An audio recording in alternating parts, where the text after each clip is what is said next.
evening, everyone. Welcome to Friday the 13th.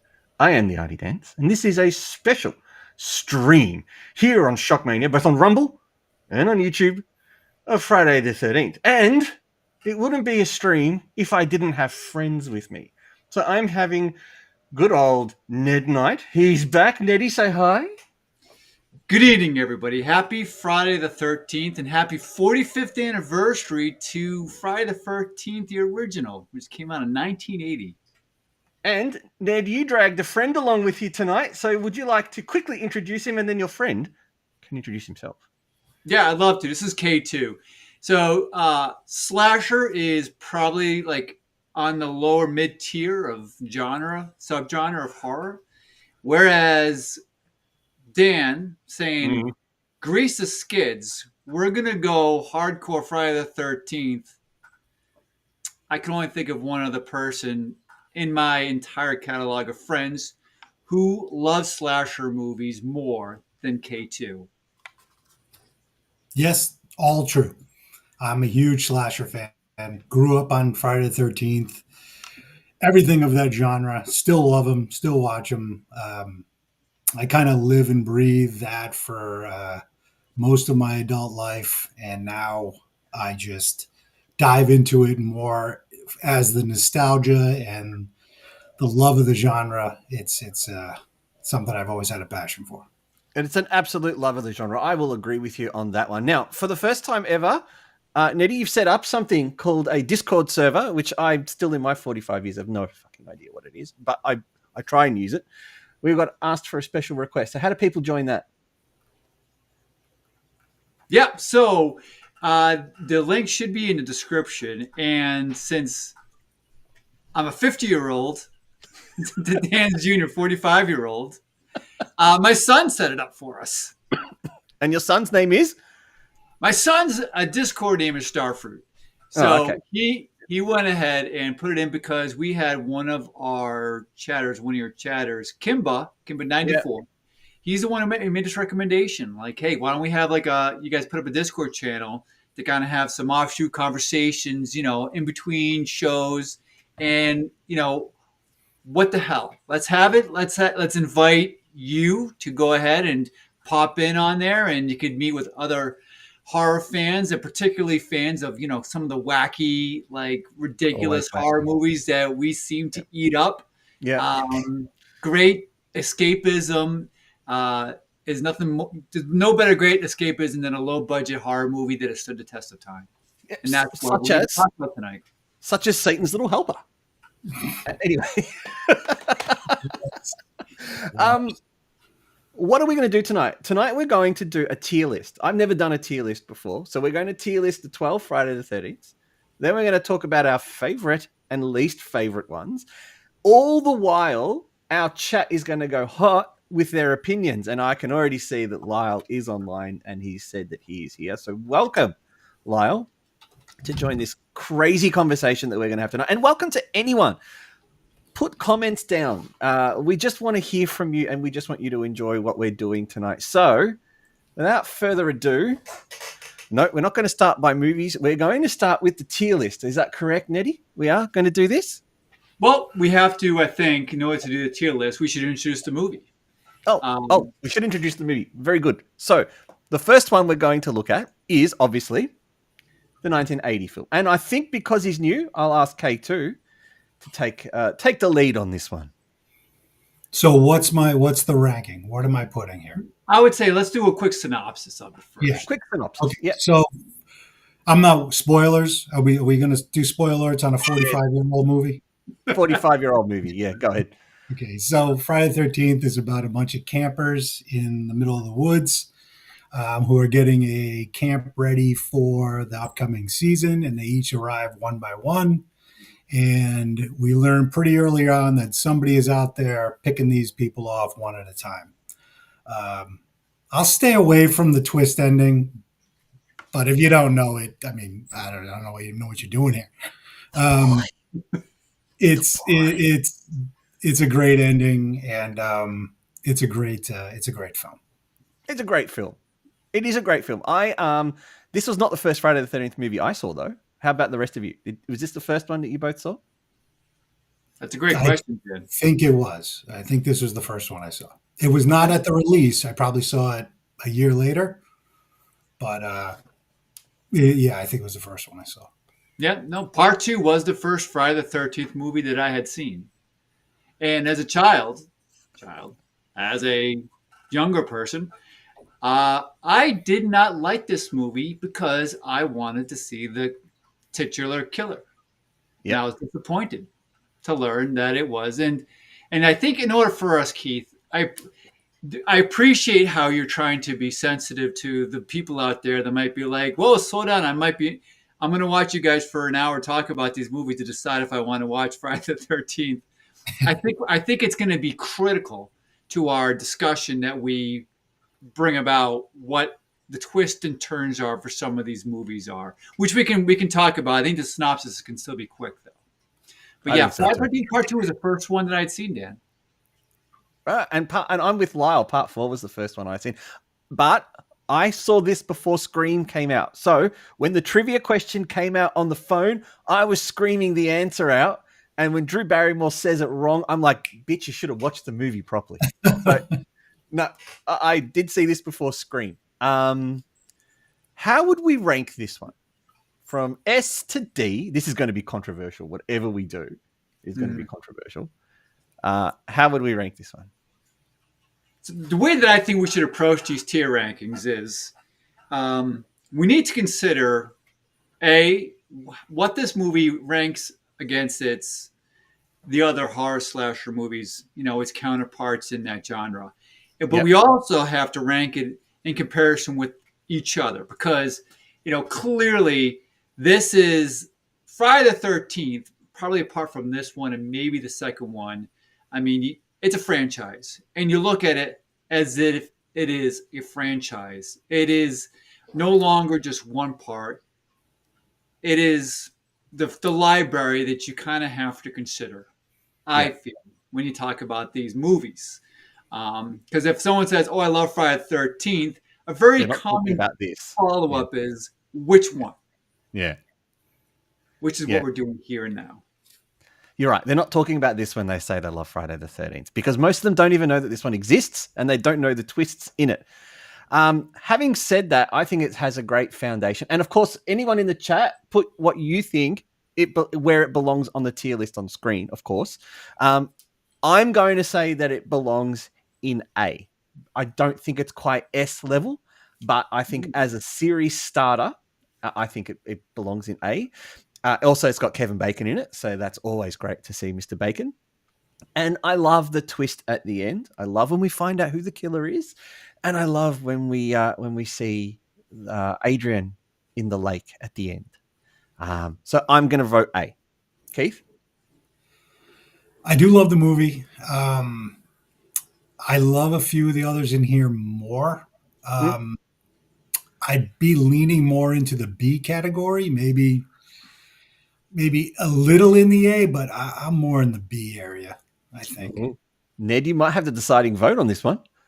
Wow, I can tell you there is so much about this movie that I appreciate.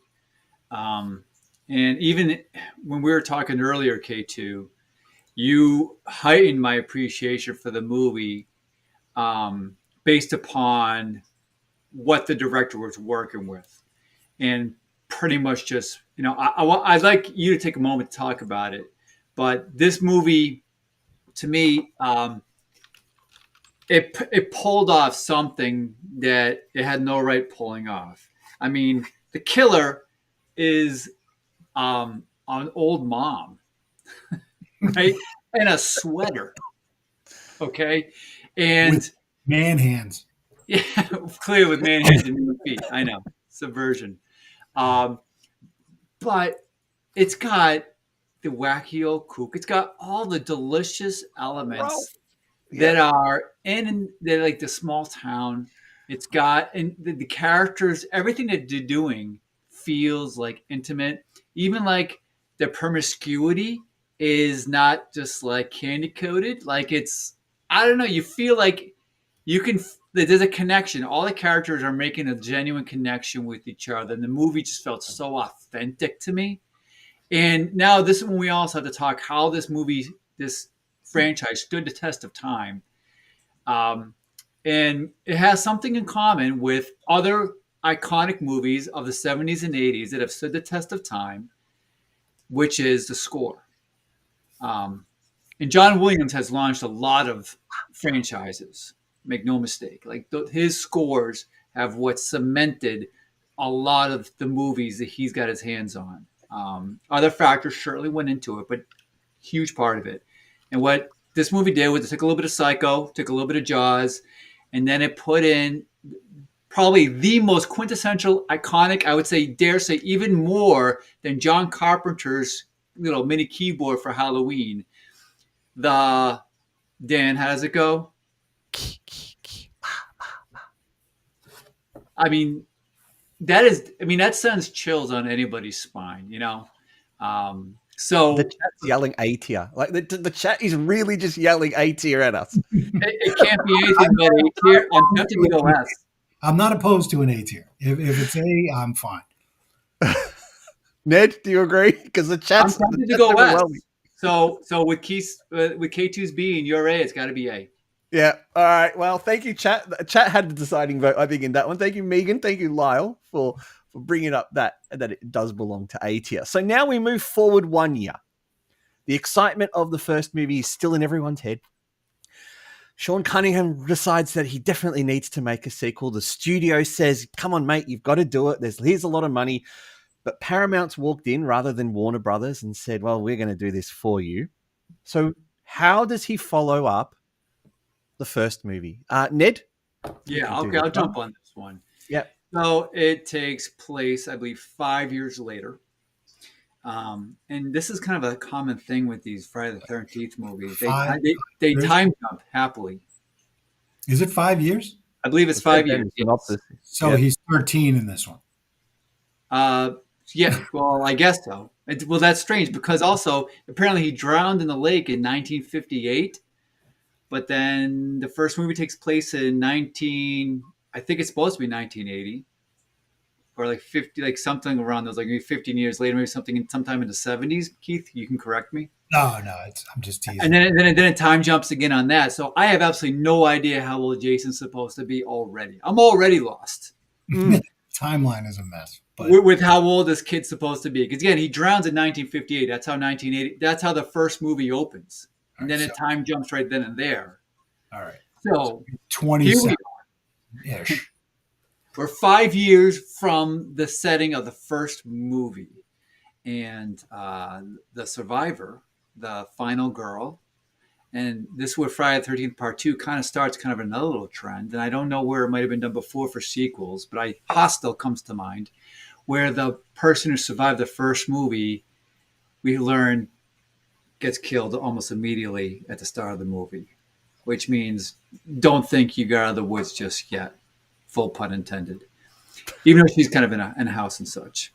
But then again, it pans out 5 years beyond that, and a set of camp instructor, there's a camp instructor, camp guide instructor setting up a school for camp guidance counselors, and it's in a camp adjacent to the infamous Crystal Lake, or site of Camp Blood or Lake Blood. I forget which one it's called, but they try to refer to it as. So the town and all the people are like, what are you doing? You guys shouldn't be here. Don't you know what happened? The town's been quiet for 5 years. We've shut that other place down. Don't go venturing too far in the woods. All that foreboding stuff. The kook is back. And these counselors, one epic scene of this movie is where they're all gathered on the fire. And there's a bit of an exposition by the head camp counselor who says, legend has it.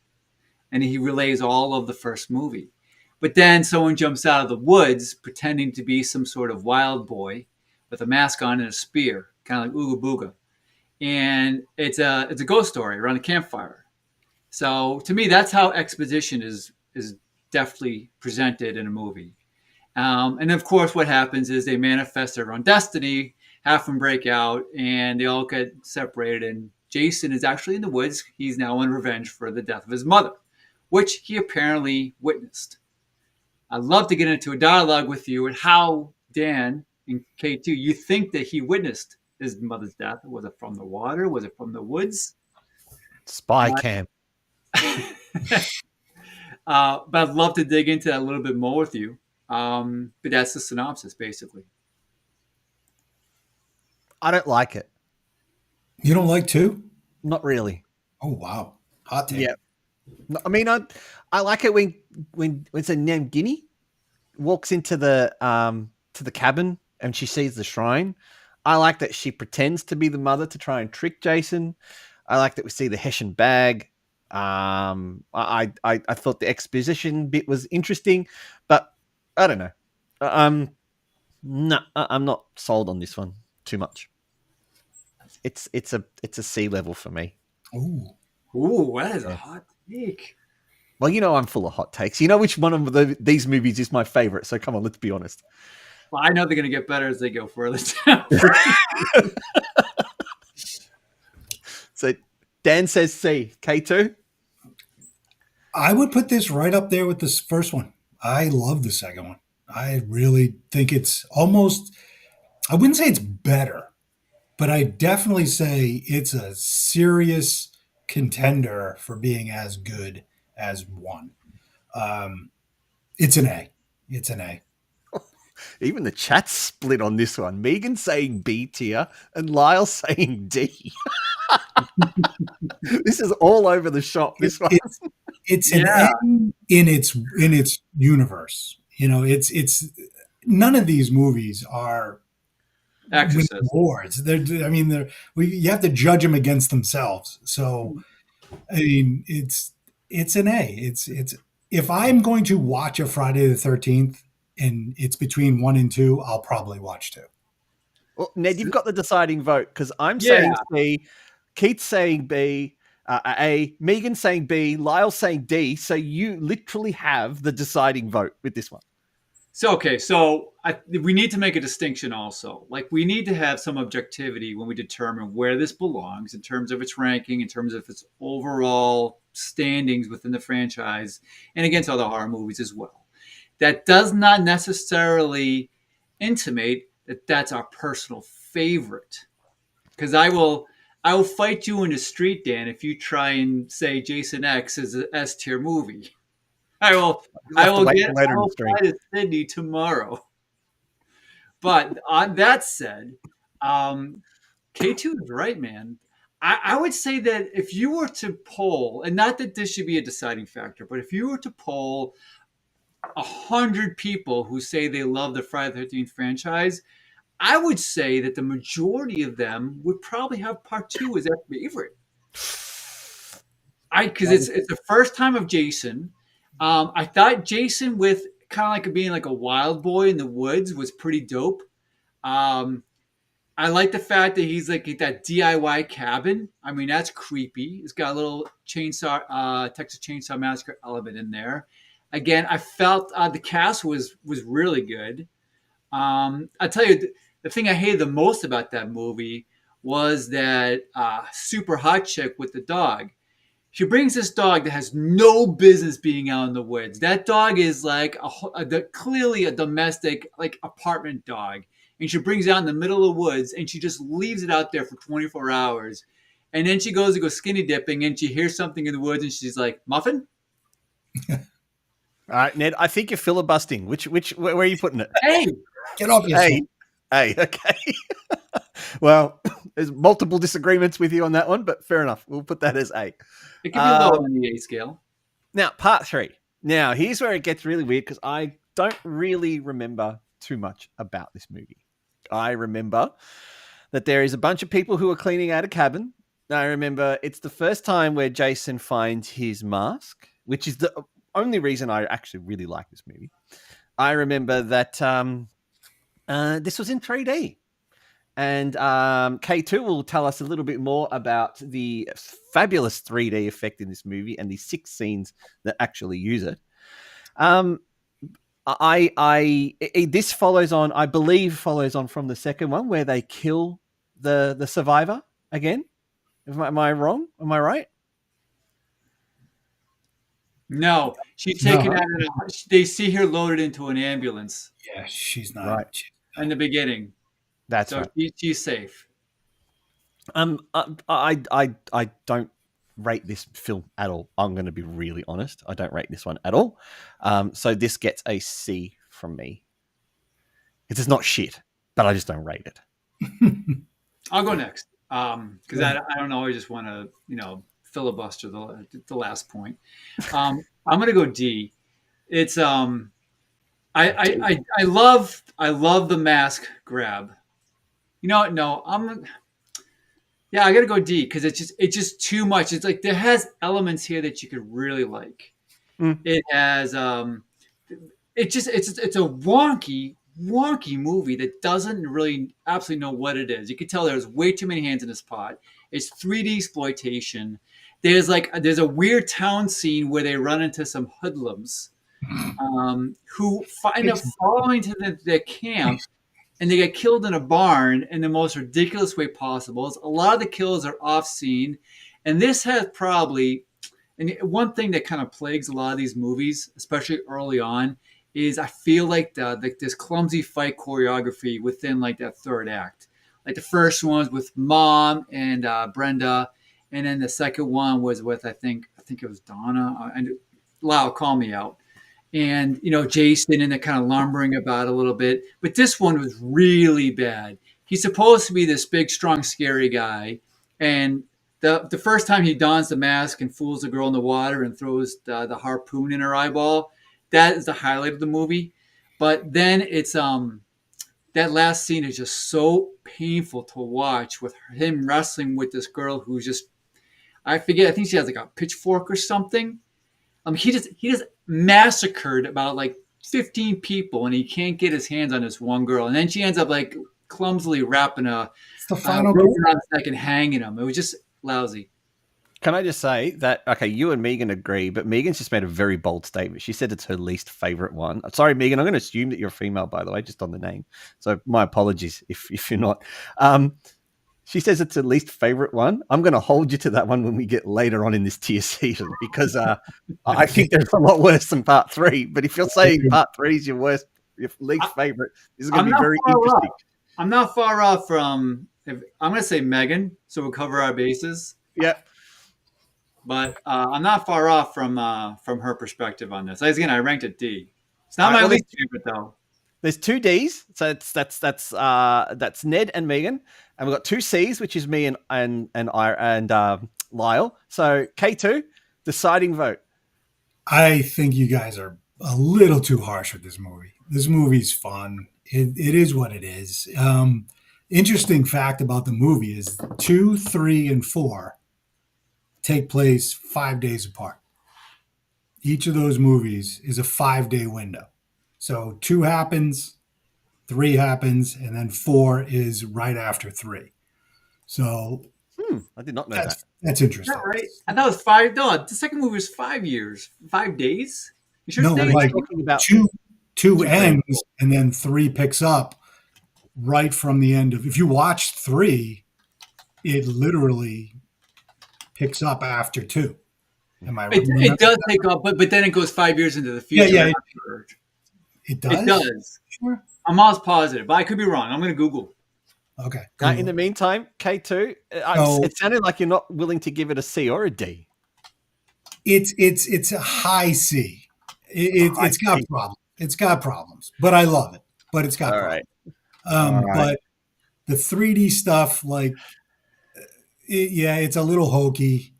But the fact that the mask gets donned in this movie keeps it in the middle tier. What did he write there? Friday the 13th Part 2 takes place 5 years after. I didn't want to interrupt your flow, man. Sorry. No, it's okay. That's all right. Megan's just explaining herself. Then she's saying it's definitely one of the worst. So I like the way she's quickly backtracking on to saying that it's her least favorite one. We're going to have a lot of fun when it comes to some of the later ones, I think. So we'll rank this as C. I think it's back to you, Ned, for what I feel is the ultimate. Also, it's the first one I ever watched. Why don't you do it then? Because I'm really bad at synopsises. Okay, so in this synopsis, so we have one thing that the Friday the 13th series does is it's also got a little bit of the Rocky formula where it, through one way or the other, it shows you snippets of the previous movie. And in this movie, it shows you snippets of the previous 3 movies.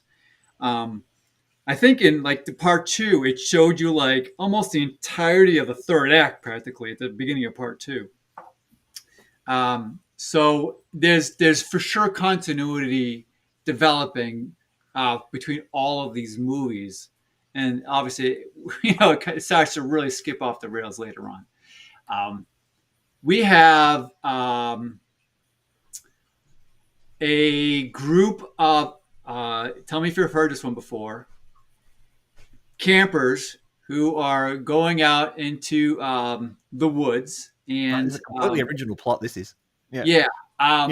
And there's kind of like a little bit of a side plot-ish where there are, actually they're going to a house. It's like, so they're not going to be like hardcore camping, but they're just kind of like doing this like a spring break type of, got this house in the middle of nowhere. I think it's someone's uncle's house if I remember. And there's another family, a mom and her young son, played by Corey Feldman, and an older daughter, played by a smoking hot blonde. And what we have here is these house full of all these young promiscuous people. And this is probably, I think I know why this is your favorite. This is probably the most explicit and the most promiscuous series of characters that have been in a movie. Friday the 13th. And they all go skinny dipping, and they see these twins like on the side of the road as they're going to the lake, and they're like, "Hey, we'll come with you," and they just rip off their clothes immediately and jump in the water with everybody.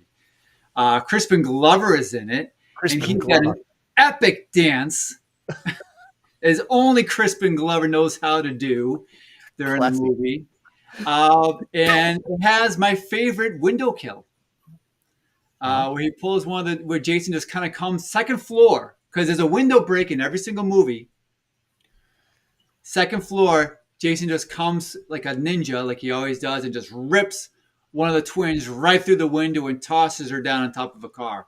It's one of my top 5 favorite Friday the 13th kills. Okay, so I like this not because of the boobs, which is great. I like this because it's the first one I've seen. This is the movie that introduced me to the series. So when I first saw it listed in the TV guide, late at night, I recorded it, watched it the next day, and fell in love with the series. This is why I hold it near and dear to my heart. Welcome to the chat, Kimber. You need to also write your tier. Just to let you know, Ned, the Rumble chats can't be seen by the YouTube people. Oh no. Yeah. So if you want to chat, you're going to have to chat onto YouTube, unfortunately. They come through on both. We haven't had, I think we've got Lyle's made a ranking for it. I haven't had Megan's or Kimber's yet. And I certainly haven't heard from K2. So over to you, my friend. So this is my favorite movie of the franchise. This is the best of the bunch. And I thought that from when all were available to watch at the same time, and I got to see all of them again in real time. This is still the standout of the series. Jason is at his best. The kills are epic. Everything about it is just a great, fun movie to watch. Kristen Glover, that dance. I mean, come on, it's epic. It's a great dance. And another bit of trivia, that was actually AC/DC's Back in Black originally, and they took it out and replaced it because they supposedly didn't want to pay the royalties to AC/DC to use it. It's just great. It's an S. It's the top tier. It's an S. Megan, I saw that chat before you deleted it. I saw what you wrote. What'd she write? She wrote C tier. I don't believe it. She's crazy. I don't believe it. She did. Impossible. Stick by your gun. She's just taking a shot. It's okay. I think she's teasing me. She's Even teasing Kimber's us. saying it's his favorite. I think, other than Ned, I think we're all putting this in S tier. Yeah, And I got it. I mean, I'm struggling between an A and a B. I do. It's one of the better ones for sure. I think honestly, the thing that I love most about this movie is the title, Actually, B. Mm. the final chapter. It makes me giggle every time. yeah, I mean, they're not killing him. They At the time, it was correct. Come on. It's which like which Final Fantasy. brings me back to Jason's death, which is fantastic. The animatronics, the special effects for that are just fantastic. Mm. Mm. All right, so Megan corrected herself and said it's B. I still think you're 2 rankings off, Megan, and I think unfortunately we're going to pull streamer rules on this one and have to go S tier. I won't fight you. Yeah. I'd say it's on the fringe. I mean, honestly, you could arm wrestle me either way. I think my final rank would be A, but I listen. I think everything you're saying is right. The kills are epic. The Crispin, I love it. Where's the corkscrew? Because he's trying to get wine for the girl he just had sex with, and then right after he's like, "Where's the corkscrew?" and he slams his hand down, and Jason just plunges that corkscrew right through his hand and pins it to the table. Epic. Yeah, there's a lot of epic kills in that scene, and it's a movie that's just loose and have fun. I think the ending's stupid. The ending where Jason is going after his Corey Feldman's sister, and he's like, "Oh, I know exactly what I'm going to do to still him." And he's cutting his hair up to look like young Jason in the newspaper. Like, "I'll be down in a minute." He's just cutting his hair up, and he comes down looking like Smeagol, like from Lord of the Rings. It's great. That's the worst take. I hated that. That's the worst take until we get to Jason like, takes listen that. to me. I thought that was stupid. No. I'm about Is it to any mute worse than Ned. what's her name throwing the sweater on and acting like her mom? I didn't love that either. Oh, I did, but that sweater scene with acting like her mom in part 2 is 10 times better than Corey Feldman trimming up his hair to look like Charlie Brown that had, sex with a radioactive cat. Come downstairs and then fool Jason to think he's looking at his younger self to distract him from killing the blonde. Come on. What are you saying? Corey Feldman. I said the ending was stupid. Yeah. That's fine. You can S tier. I won't fight you. It's not enough there's not enough for me to try and arm wrestle you too. Listen, if it's both of your favorite movies, I'm gonna get out of the way. It's my favorite movie. Fees. Well, let's go into the. I know you both have that movie tattooed on your ass cheek, so I'm not gonna rub it off. Well, I had Corey Feldman tattooed. Wow. It's held the test of time. You're probably not the only one. All right, let's start with the shit tiers of the series. K2. Again, are we doing spoilers here? Absolutely, we are. All right, Friday the 13th, Part 5.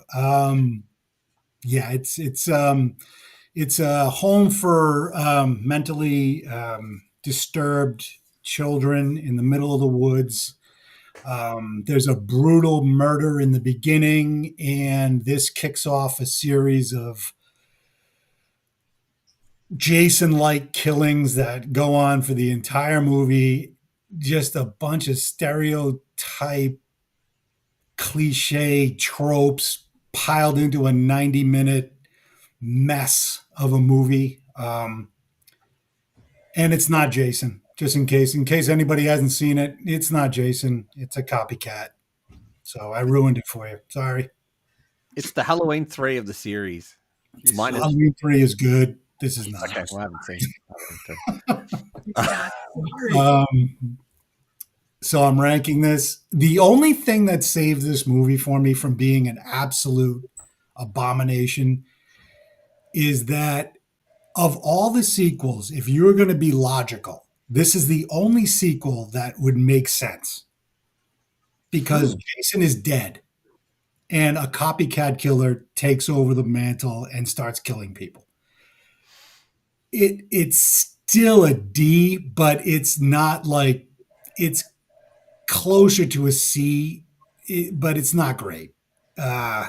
It's a D, but if we had like a D.5, I'd give it that. Whew. Well, Lyle agrees with you because he says high D. Yeah, that's where I'd put it. Yeah, I'm going to go with you and Lyle. Not even the excessive. And you talk about part 4 having excessive nudity. I think this goes further. Yeah, this is softcore. I don't think even that's enough to save it. I don't like the twist, even though, like you say, K2, it makes the most logical sense. I don't like the twist. So yeah, this starts the enshittification of the series, I think. I definitely did not dislike it nearly as much as you guys did. I had fun with this movie. I was going to give this a B. I think it's hysterical. This is important, okay? I don't I like when things are authentic and things are earned and everything that goes according with that. I like gore, I like violence, I like scare factors. But make no mistake, part of the thing when you're on the edge of your seat is that you're also liking some of the visceral stuff you see on screen, and part of that are boobs. And this has the best boobs probably of any horror movie that I've ever seen. I mean, they're fantastic. And that's going to play a part into my ranking. That's why it's not a C. I thought that the guy murdering the kid with the axe in the beginning was hysterical because he was trying to do the chocolate bar stuff. Because that kid, oh my God, who wrote that character? I thought, I mean, it was the dialogue in it was not great. It was not strong. I loved Karate Tommy, Corey Feldman, all grown up, and like him like losing his mind and like everyone's trying to find out the who done it. It kind of reminded me, Dan, of Pieces, because there were periods where they would show like the screen would frame all the potential killers and then all the potential victims next. And I like it when you think that, okay, we're safe because all the potential killers have left us and it's just the kids back in the house and one guy's trying to get it with the other girl, that, oh no, the killers circled back and he's come to kill them all because it wasn't any of those people. It was a silly paramedic, kind of like a Scooby-Doo villain at the very end. And they all look down on him after Reggie flies out of nowhere, the side character from Different Strokes, pushes him off the ledge into his own death. And I'm like, yeah, Reggie. And then you see that kind of cracks off. And not only was it a hockey mask, but he also had the full back head that pretended he was bald and stuff. Oh. I thought it was hysterical.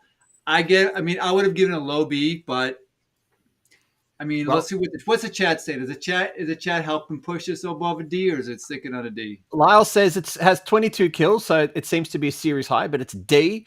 Megan says she hasn't seen it, so I'm taking that as a D. Kimber says that no Jason movie should ever be ranked a D. So I find that a controversial statement on its own. I find that 2 sets of boobs in that movie were Ds. Okay. I'm D. K2's D. Yeah, it's a D. Did you care about saying that? Did you care about anybody? I cared about Tommy. No, I cared about Reggie. No. Yeah, I like that kid. That kid's the only good part. You know that kid is the alien in Enemy Mine? Same kid. Oh, the baby kid. You mean Lou Gossett Jr.'s son? Yes. What's his name? Squirmy or Shermy? Shavar Ross. Yeah. That's At least I think he was. Don't quote me. Where do you say he's from, K2? He was. Wasn't he in Enemy Mine? I thought he was the kid in Enemy Mine, but I could be wrong. Don't see that listed in his filmography, unfortunately. Right, not to say that TMDb is completely accurate. Enemy Mine is not in my wheelhouse. I just thought I remembered that. Yeah, let's give mental patience an axe. Yeah, see? You don't do that. Now, Bumper Robinson played zombies. Oh, that's right. My bad. Zombies. Now, I'm going to get you to do this one, Ned, because I literally don't remember a damn thing about this one, and I don't want to. I'm happy to do this one. I can't. I don't remember it. All I remember is them digging up the body at the start and the lightning bolt hitting it. That's all I remember. Okay, so this movie opens with what is clearly a tip of the hat to the audience, because after part 5, just like Dan and Keith were decrying, and most of you guys in the chat, uh, they hated part 5. There was tremendous backlash on the studios for not having Jason in a Friday the 13th movie.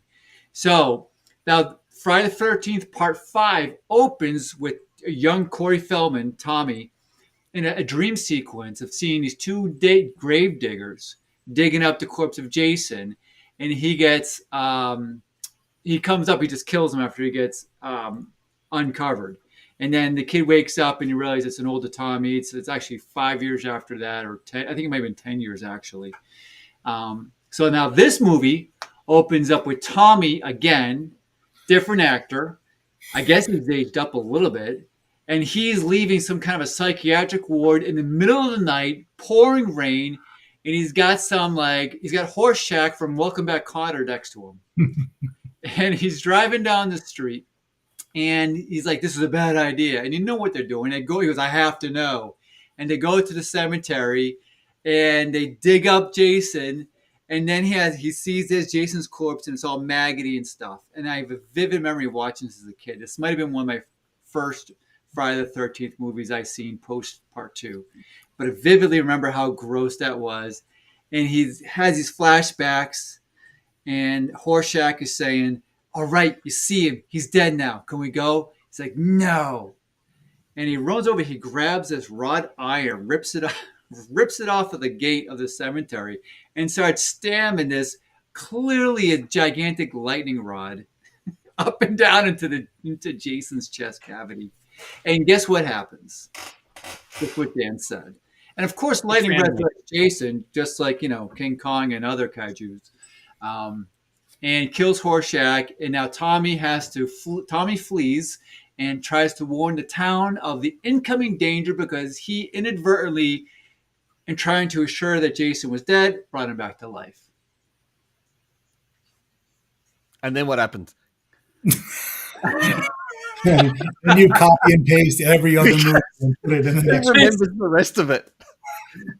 Spoiler alert. Jason, machete, carnage, bodies. People don't believe him. They try to lock up in a cell. A bunch of young, promiscuous people are driving through the town doing some celebration. And one of them is a police chief's daughter, who immediately has the hots for this guy behind bars, Tommy. And they form a relationship, and he ends up dispatching Jason by tying a chain around his neck. And what I think is a pretty cool third act. It might be one of the better third acts of all Friday the 13th movies, with the fire around the lake, even though that makes no sense. And then he drowns him. I'm with Kimber. It's probably one of the 2 worst of the series. Jay, where do you put it? Me? Ned? This one is my favorite. Sorry, what? I love this one. I thought it was an amazing fun ride, and it knows exactly what it is. It's like, okay, fine, people, we're gonna bring Jason back. We're gonna make him maggoty. We're gonna make him undead. Everything is fully contrived, and they knows it.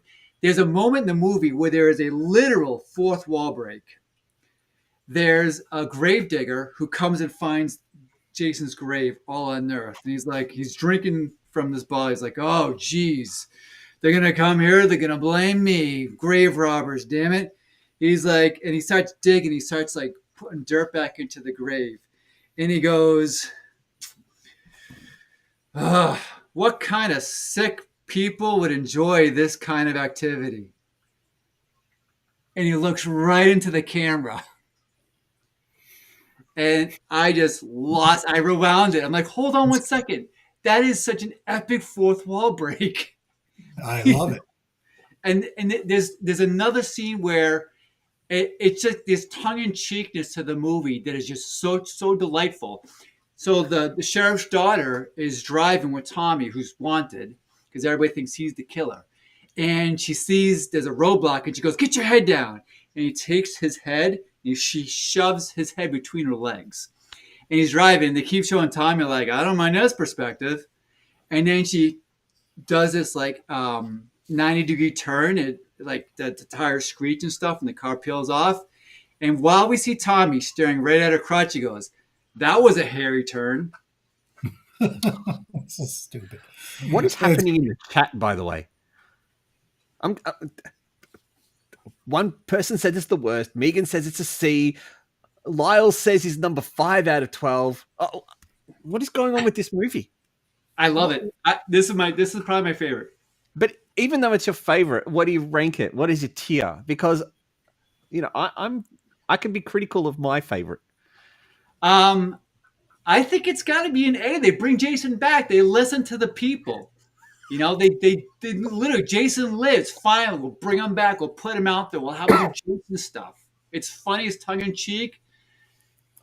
I like it. K2. I like it. I don't love it. I like it. And when it's on, I enjoy it. I think it's more of a parody of Friday the 13th movies. All the kills are over the top. I mean, there's one point. Is it this one where they slams the guy through on the side of the? It is 6 where he slams his face into the side of the camper, and it like makes like an imprint. Like it's ridiculous. And Horshack is funny. Horshack's scream is so funny. I'll put it as a low B. I like it. I like it. I think in the lexicon of these movies, it's better than a lot of them. Well, if I'm being fair, judging from what you two are saying and what the chat's saying, I think B is probably the only place to put it. Fine. I'm okay. Fine. He's not impressed. There's two campers under the bed. All right. And the one camper says to the one camper's like, "We're definitely dead." He's like, "Yeah, we're going to die." And then it pans back to them later on. And the kid turns to the other kid and goes, "So, what were you going to be when you grow up?" That's funny. That's funny. Okay, that is funny. Yes. All right. So then we go to the start of a new generation with the greatest stuntman of all time taking the role of the greatest horror movie icon at this point, probably of all time. Although that's debatable now. Other people might disagree with Jason being the greatest horror icon. But we finally introduced to Mr. Kane Hodder, who takes the role of Jason and plays him with absolute passion to a T. This one takes on from where Ned said part 6 finishes with Jason getting drowned in the lake, with a young, kinetically minded Tina Shepherd accidentally loosening his rock and shackles from the lake and bringing Jason back to life. So this one seems to be, it feels like it's at the same location as part 4. Just feels like it. I don't know if that's what you guys got. It's this cabin in nowhere. It's this girl with super telekinesis powers who's got her typically, is it there's a psychiatrist who's trying to take advantage of her skills. Yeah. So she's at this place with her mother. And I think this is where we're also starting to get introduced in the series to the big bad older guy as well, because that also has same thing happens in part 8 with the big bad older guy. I don't mind this one too much. There's a lot of the telekinesis is used to try and defeat Jason. You can tell the special effects crew has had a little bit of fun by trying to see how they can hold wires and other kinds of elements to indicate flying.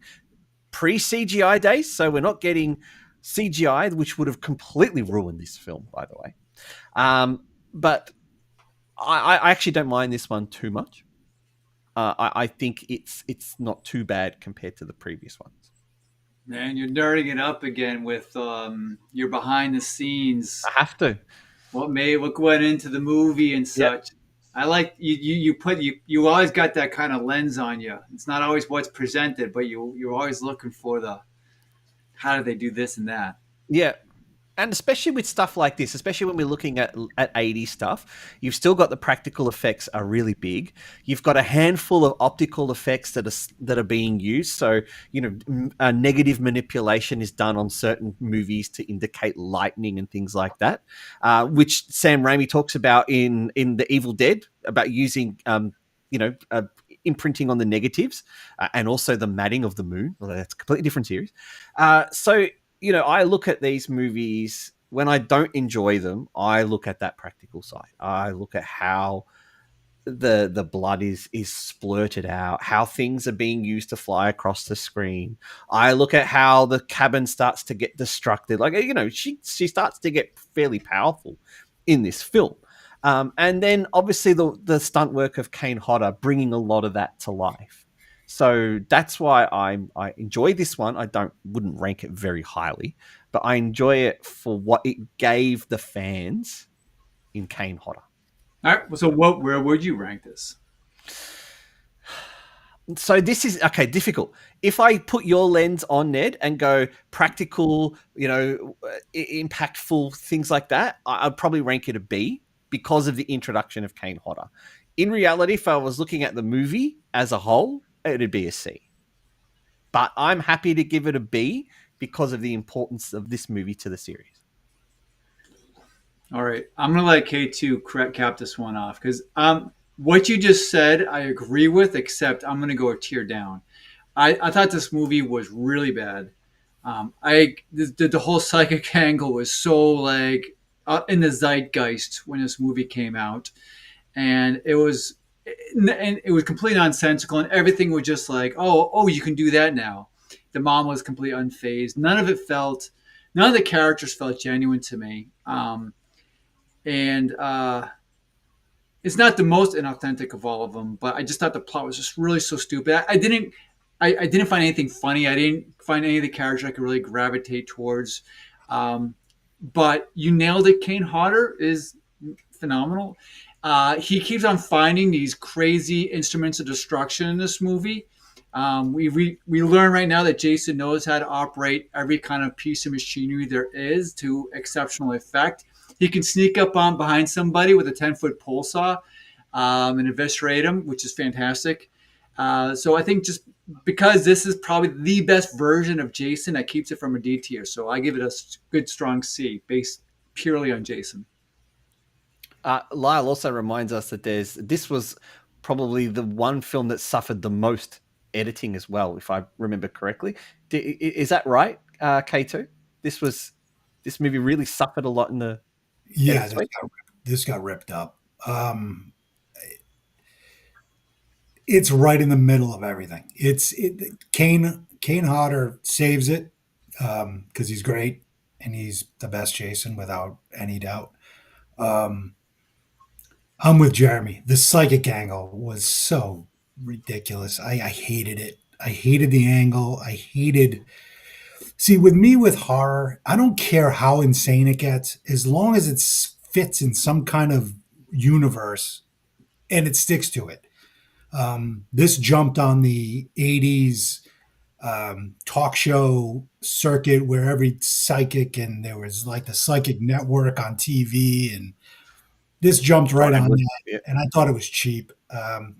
It's got a couple of good kills, and I love the ending where she's fighting him and she squeezes the mask and it starts to crush his head, and you get to see his face all jacked up. That's great. But the movie itself, it's a C. It's not great. Did you like how she resurrects her dad to pull him into the brink? No, it was just dumb. Like it. Speaking of dads, I think you got a special message on the screen there, K2. That's my daughter.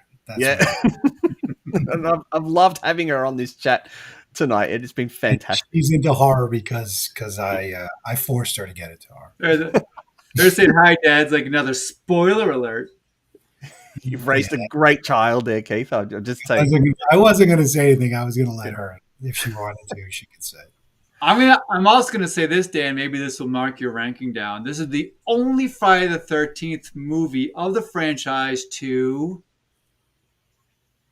Come on, Dan. Is this the titless one? That's correct. I thought 6 was the titless one. 6 is the. Is this a 6? Is this 6 or 7? I thought 6 was the one with no nudity. It is the one with no nudity. 6. Which one are we doing? 6 or 7? It's a 7. 7.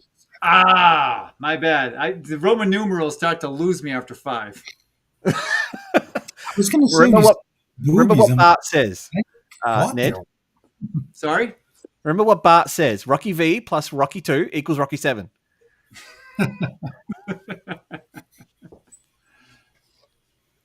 Look, the chat's overwhelmingly saying B. K2 and Ned, you guys are both saying C. I can't abide by a B. Cannot. Are you happy to abide by B? All right.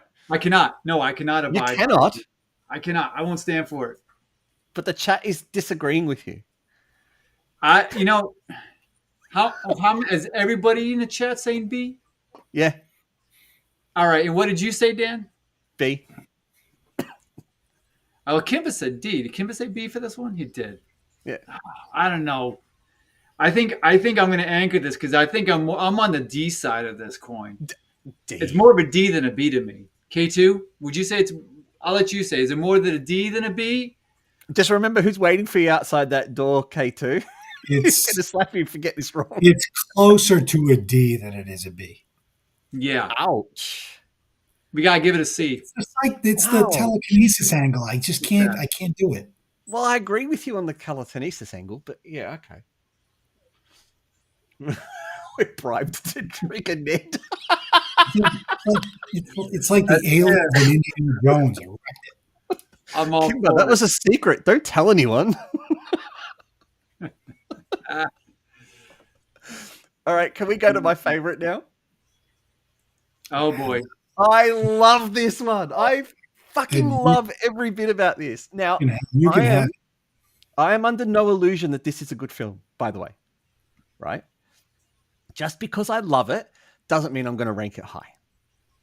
And there's multiple reasons why I love this film. Firstly, how does a kid who drowned in the water manage to hang on to the side of a boat for an entire ride from Crystal Lake to Manhattan, which is clearly not Manhattan? And I'm, as a not American, know that it's not Manhattan.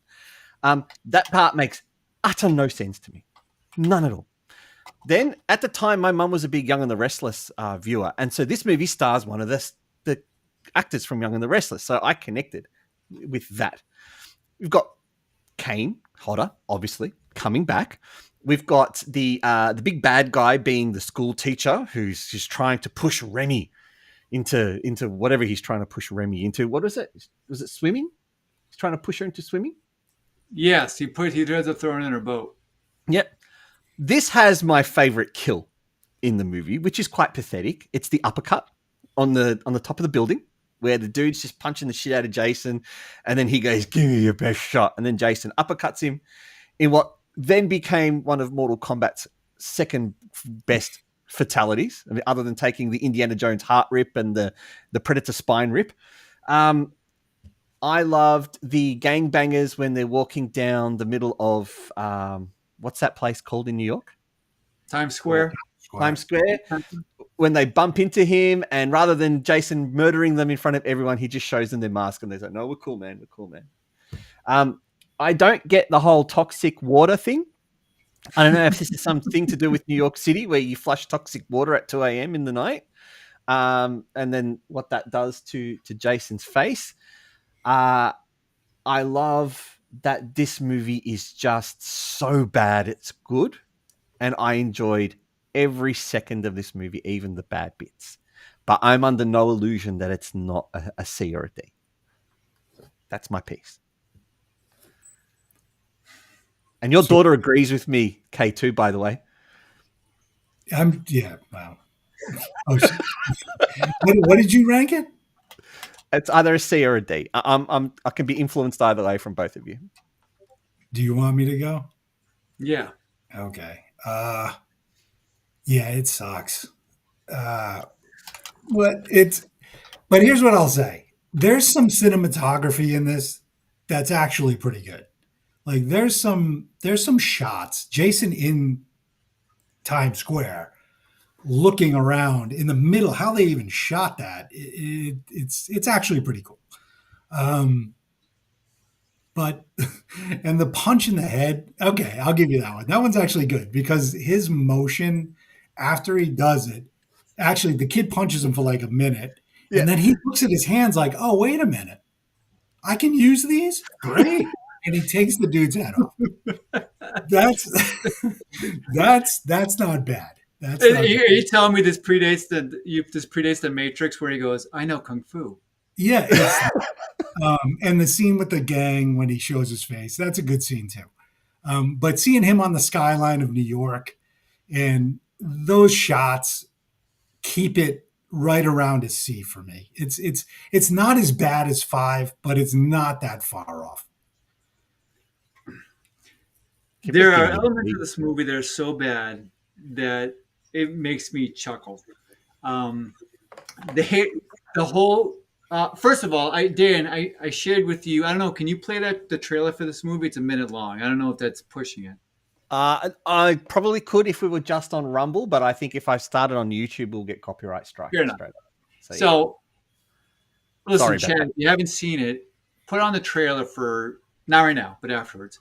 For Jason Takes Manhattan, they do the bump, bump, and they pan in on this lone figure looking over this New York City skyline, and it turns around and it's Jason. And then they fast forward to like people on a subway screaming, people in in Times Square screaming, all these like flash kills. Jason Takes Manhattan. All right. Half of the movie is on a boat. Okay. More than half, my friend. More than half. Yeah. And when he's in New York, he's only focused on the people he followed off of the boat. Yep. The point where he's on the subway and he's walking by, and the people, I'm not really sure what the director was going for with these extras, but they are doing everything in their power not to look at Jason or look at the person screaming on the subway, person running by. They don't have a newspaper up. They don't have a book. And of course, this predates cellular phones and such. So the face isn't in a phone. They're literally just staring blankly at like nothing. I'm thinking of like Predator 2, the moment when the Predator's in a subway, everybody's freaking out. So this is the complete opposite of that.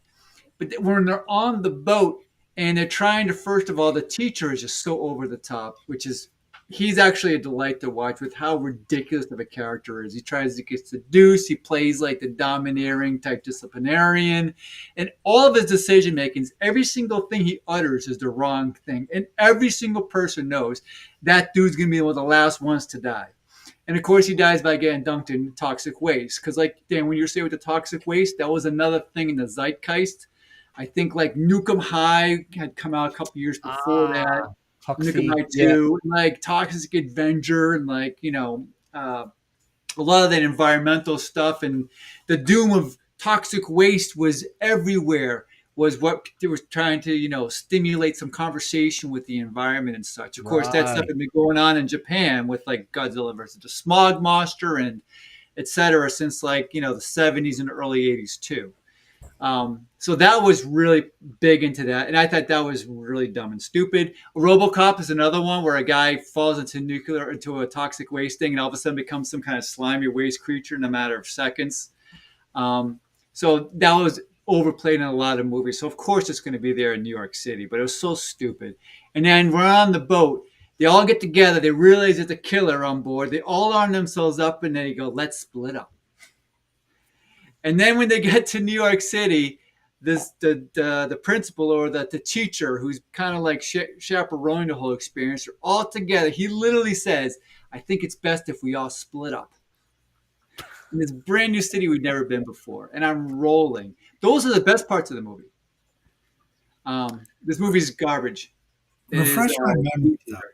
Jeremy, you may remember this. So, it's been a while since I've seen this. The boat originates in Crystal Lake.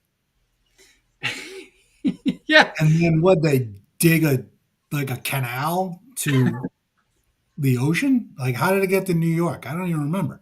Don't ask questions.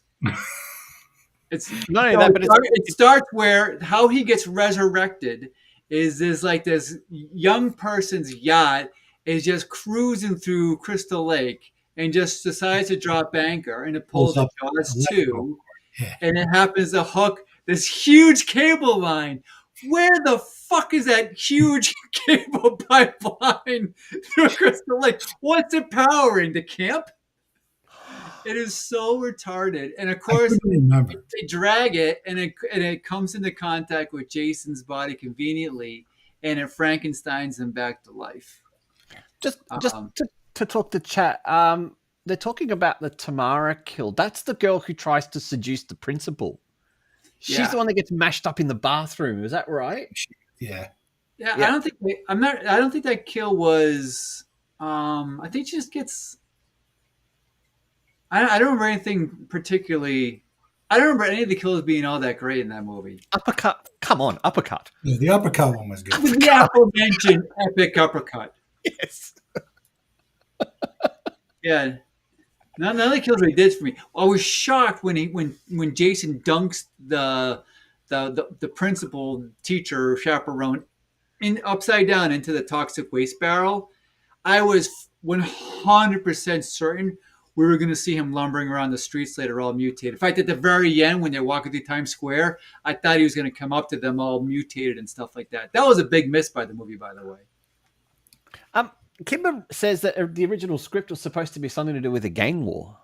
Yeah, they were like in LA, there was like two gangs and they were fighting, and Jason shows up and they join together to kill him. I think that was the original script. I think he's right. That does not sound good. No. Somehow he was getting to LA. Not 100% sure, but somehow he got there. Flight, of course. So I'm happy to give this a C or a D. Leave it up to you two gentlemen. The chat seems to be in the same kind of phase.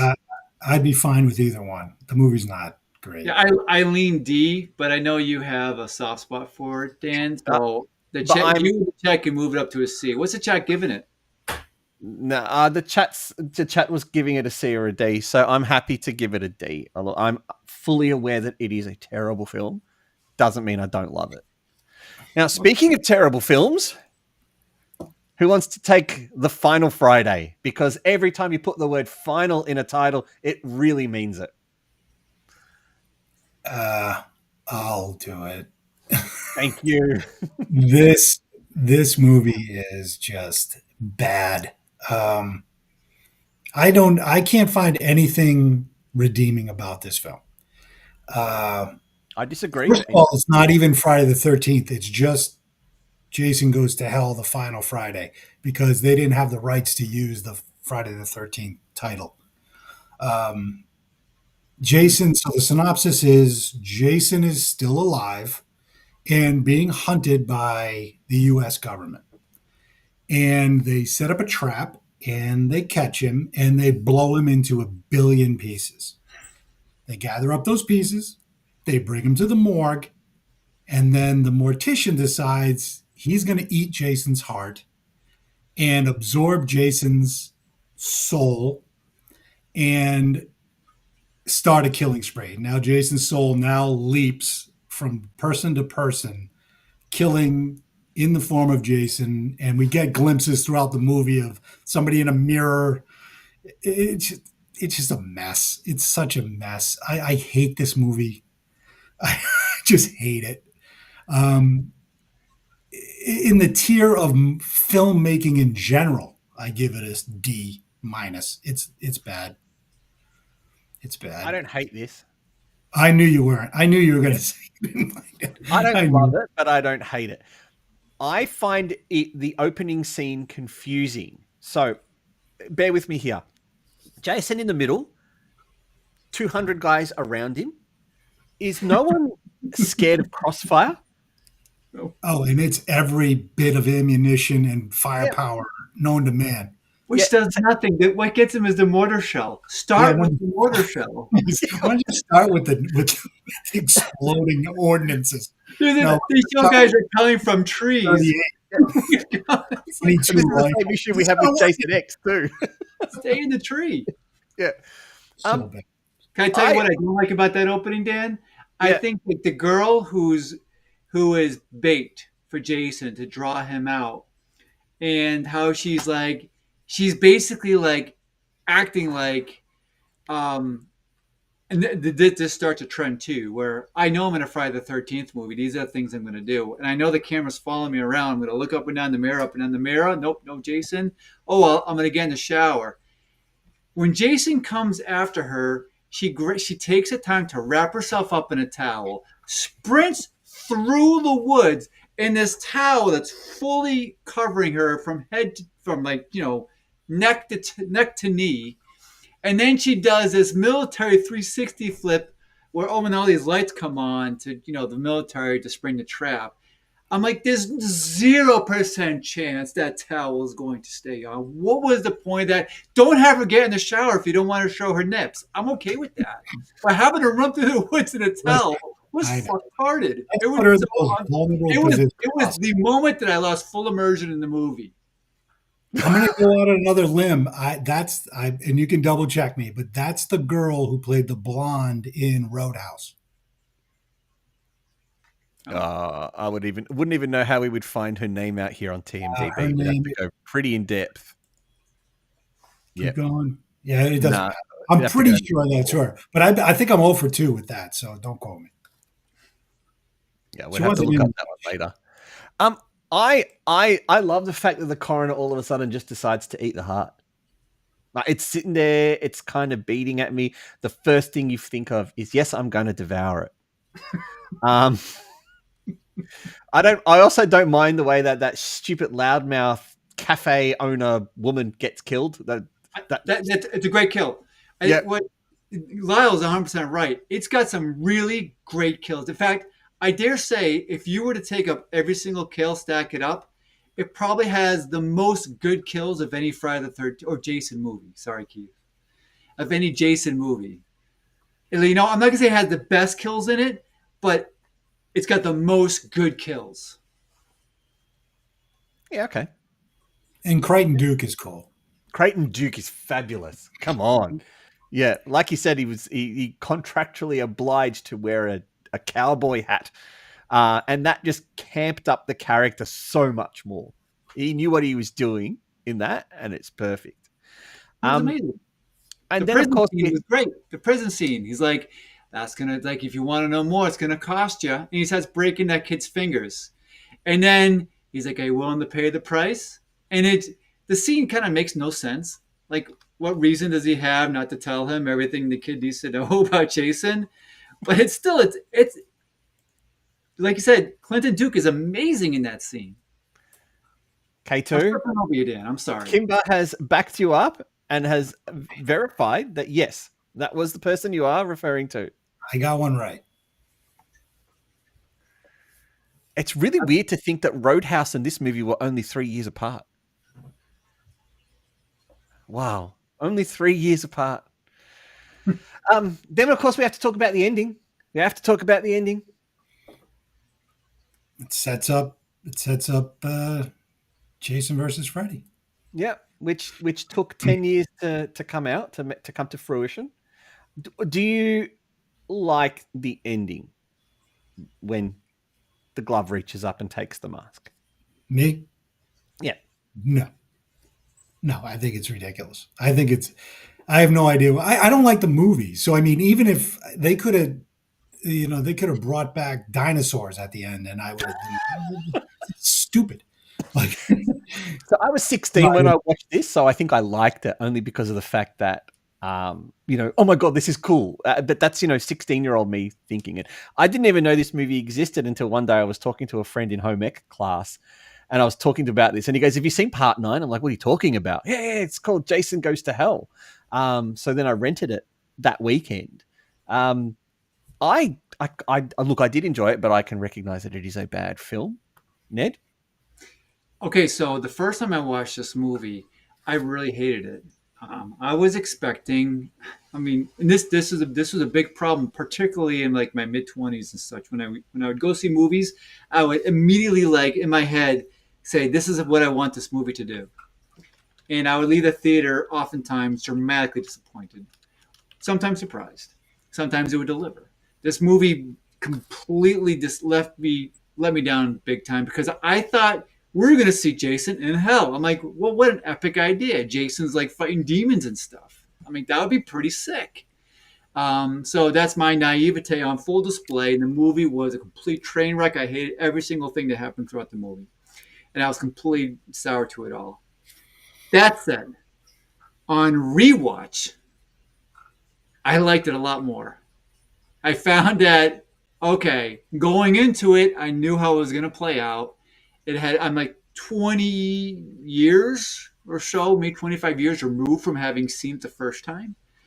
And I was like, okay, some of these actors are, they're pulling it off. They're pulling off these ridiculous stereotype people that they're in, but I'm digging it. I like it's a super diverse movie from like, this redheaded old diner person to this slow drawl son to her, dwarf husband. And just like all the characters had sort of like this unique look and feel to them. And the movie had a lot of texture. The mortician was, so like him eating the heart was so stupid, but watching him eat it, he enjoyed it. He had to do it. This movie is a bad movie, but I have to say I still liked watching it. I want to give it a C. I'm happy to give it a C. Chat is saying D. Don't have any more votes other than the D that Megan's given. Yeah, but that only counts as one vote from Keith. Oh no, no. Lyle's giving it a C. He says he likes it because Kane Hodder gets to kill himself. I don't think there's enough Kane Hodder in the film, to be honest. It's a bit of a shame that. That's obviously the biggest knock on the movie, right? Clearly, having 4 characters, I think, play Jason at this point. 4 or 3. I would say also, I hated the protagonist, that girl with the baby. I found her character despicable. I found the actor wasn't that great, but the fact of the character, she's a baby, a baby mama, and she's like refusing to even introduce a newborn infant. So on a whole principle level, I hated that. And she immediately makes a boyfriend with the TV guy, and the TV guy is like all of a sudden like part of her life. I mean, it's a practical infant. Like, come on, that was dumb. That's second to the towel scene. Yeah, okay. Kimber's giving it a C, but only because of the tent scene. He seems to really like this tent scene, which I have to now watch again because I don't remember. I think the tent scene in that movie. Yeah. Wow. So is it a C or a D? Lyle, I'm going to have to rely on you, buddy. C or a D? I mean, I'm pretty sure it's a D, but I'm going to see what Lyle says. Ooh, the pressure on him. He's fumbling on his phone like, oh, what do I do? Come on, Lyle. Don't be shy. Pressure's on. The pressure is on. The weight of the world hangs in the balance. I don't like the guy in the film. The scrawny, nerdy guy. Oh, come on. He was all right. With a C. No, the C. I can't. I just can't. Oh, I know the tent scene now. I know the tent scene because he picked up these hitchhikers, and there's 2 girls and a dude. And of course, there's a couple, and they get out. The nerdy guy basically just drives to this campsite, and immediately the girl he just picked up was like, "Hey, why don't you hang out with us and have sex with me?" It's like, wow. It sounds like K2 is going to pull rank and disagree. No, I'll just give it a C. No, I'm gonna let the chat's fine. All right, you give it a C, but it hurts. It's just... Way to come in, chat. Way to deliver. We did. Now I watched this 2 nights ago, so this is the freshest in my mind. But K2 or Ned, if one of you want to take the synopsis, I'm more than happy to handball it over to either of you two. You want me to take it? You can take it. Yeah. Okay. Yeah, go ahead. I love this movie. I love Jason X. It's so Jason gets cryogenically frozen, and in I don't remember what year, 2004 maybe, or I don't remember what year it was in the film, but he gets cryogenically frozen and gets with with another character. The And best looking ever in the series, by the way. Pardon? Yes. The best looking girl ever in the series. Oh yeah, she's definitely. She's not hard to look at. So yeah, they get cryogenically frozen, sort of in a state of murder, and 400 years later, Earth has been destroyed by pollution, and we live on another Earth called Earth 2, and a field trip for school goes back to Earth to do a little rummaging around to find out about the past, and they find Jason cryogenically frozen. They decide to take him aboard back home and study him. The guy on the ship, probably the bad guy, I'd say, knows who Jason is, and he plans on exploiting who he is in 2045. And of course, Jason thaws out and goes ballistic and starts murdering everybody, but then gets blown up and shot and wrecked by an android. And then he gets reassembled as a cyborg by nanotechnology and becomes Uber Jason. Hence, it's one of the best of the franchise. I can see Ned just getting more and more angry. I gotta tell you, I have enjoyed you talking about that movie so much more than watching it. just you going through the plots. I was like, this movie is so much better than when I remember watching it, because I wanted to rip my eyeballs out of my head and shove them in my ears. This is the worst movie of the franchise. It is like it was written by a 12-year-old who was half asleep. And it's like they called up the actors and they said, hey, listen, we're doing a movie. It takes place in a spaceship with a killer. Dress up however you want. Yep. However you think the future is, rummage through the Salvation Army and grab those clothes. And some people grabbed some crazy clothes, and some guy just grabbed out of clothes that they wore to high school. It is the entire skin of being in space is horrific. I was very put off by it. Every line of dialogue in that movie is exhaustively trope. What's the word I'm looking for? Like styrofoam and like knee slappers. Like I yelled at the screen, "Ha!" for all of the gags in the movie. I had a hard time watching it. I had to stop and take a break twice before I went back to it to try and grind through it. It was like eating. You ever have like that drink that's called I forget what the drink's called, but you put lemon juice and milk and you put a bit of alcohol in it and you take a shot and it turns into cement in your mouth, a cement mixer. It was like chugging cement mixers all night watching that movie, just trying to churn and chew through it. But I made it through it. Very harsh. It's got the best kill in all of the entire franchise, period. And it's not even a real kill. It's you guys want to smoke some pot and do premarital sex, and then he bludgeons the other one in a sleeping bag. We've discussed this. It doesn't actually kill them though. And they don't actually die. You're going, are we having fun? And he's just blasting. It's the greatest. I told Dan this when I was watching it too. I'm like, that scene did make me smile. That was the only time I was not in epic pain watching this movie, was during that. I cried. And then it cuts to the guys watching it on the screen, and the guy goes, "Oh, he's through the girls." like that was they didn't buy him any time. He got through the girls. So, putting aside the ridiculous continuity errors in the movie, for example, if you already have the weaponry on board to blow Jason up, why not do it at the start? The visual effects take me out of the film because it's very early 2000s, late 90s CGI. It reminds me a lot of Spawn.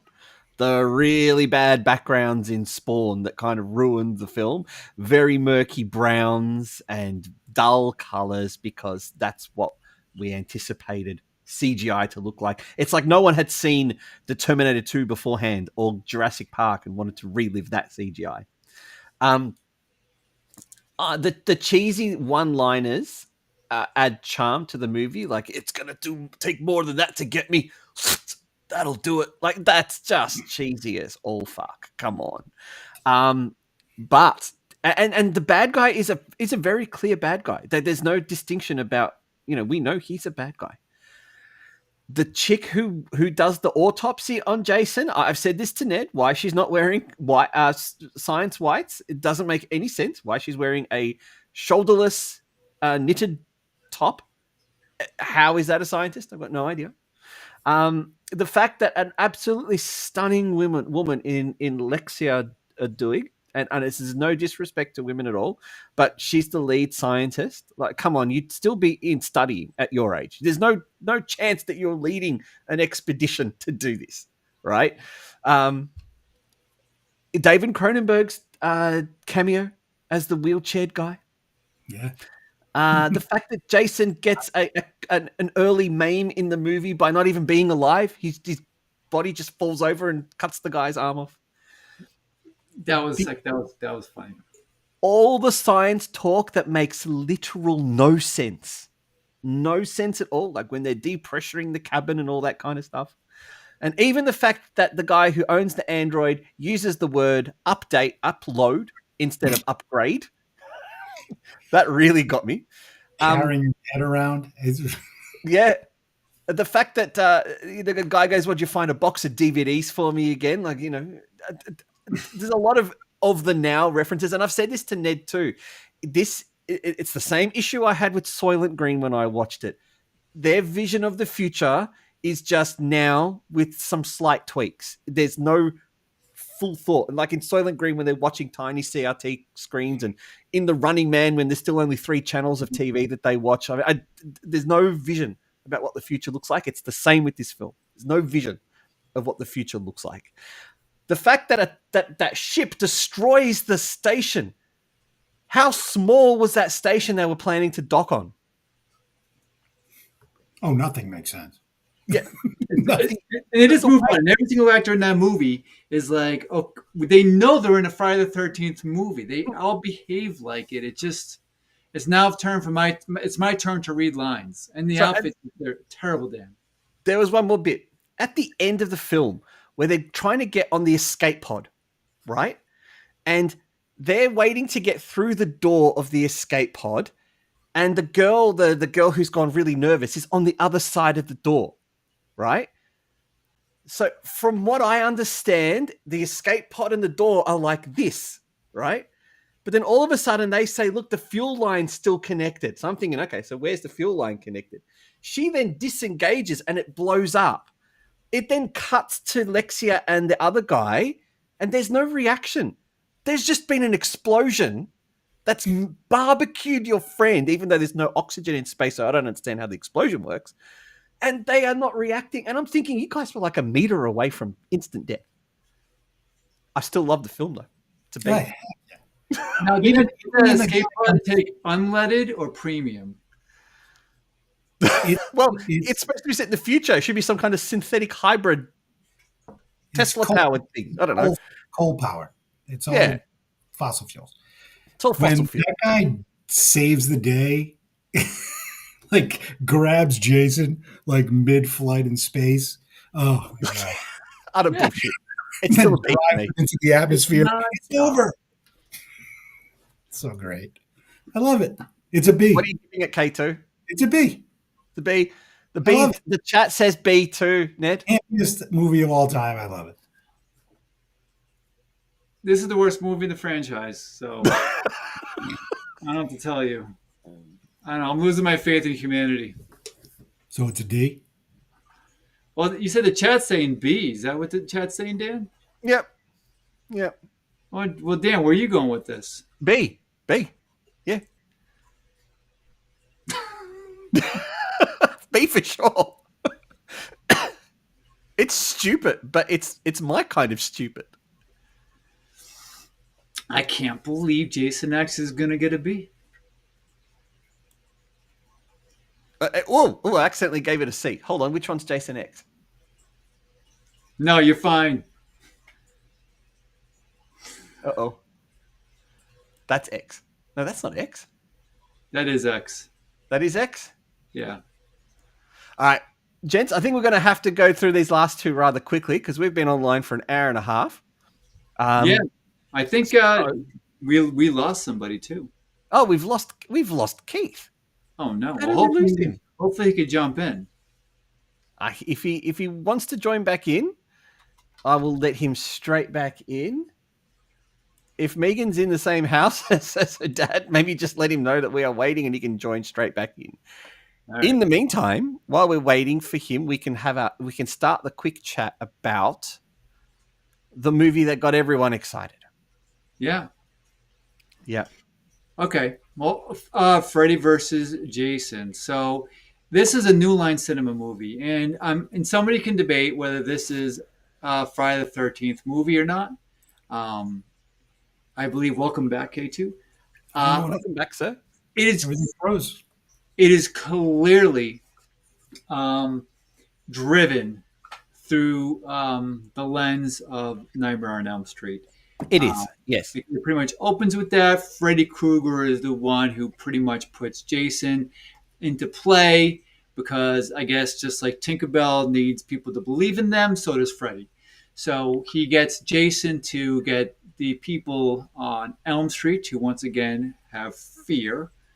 And I'm trying to remember how he gets him resurrected. But I think he pretends to be his mom or something like that and goes into his dreams because Jason dreams, don't you know? And basically Freddy disguises Jason's mom in his dreams because, Freddy can obviously be anything he wants to be, and impersonates her and gets him to say he's got to wake up and do some more killing for Mama. And so Jason abides and he gets led to Elm Street and he goes to a house party and performs what I think is the best kill in the franchise in this movie, and does enough to get Freddy to start rematerializing in people's dreams again, but he still isn't quite powerful enough to start killing people. There's a great scene in a cornfield where Jason kind of comes to this sort of cornfield party. And kicking my ass, dude. It is. Yeah, they go, you're at the wrong party, man, hillbilly. And he just kind of just starts basically just murdering people left and right there. One girl falls asleep and in the cornfield, I guess, from drinking. And Freddy's finally powerful enough to kill in the dreams. And he gets her in a locker in the dream. And he's ready to finally taste a kill.